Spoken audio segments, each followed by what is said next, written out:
Hello mga idol, andito tayo sa Kabusaw, tabing dagat. May mga tuyo, kaso yung tuyo mukhang tinitira na ata ng pusa, yung binibili na tuyo. Ayan, ala ka dyan, tinitira na ng pusa. Oh, ala, pasimple na siya. Oh, ayan, oh guys, so pasimple na yung pusa. Oh,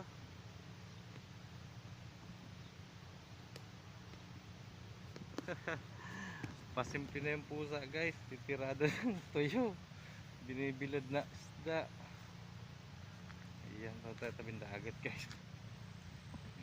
Ayan guys, ang tuyo guys. Oh, ayan, dito tayo sa tabing dagat.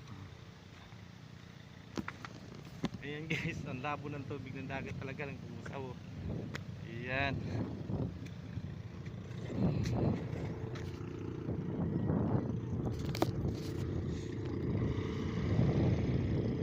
Ayan, nagbababa sila ng isda. Ayan ang dagat guys.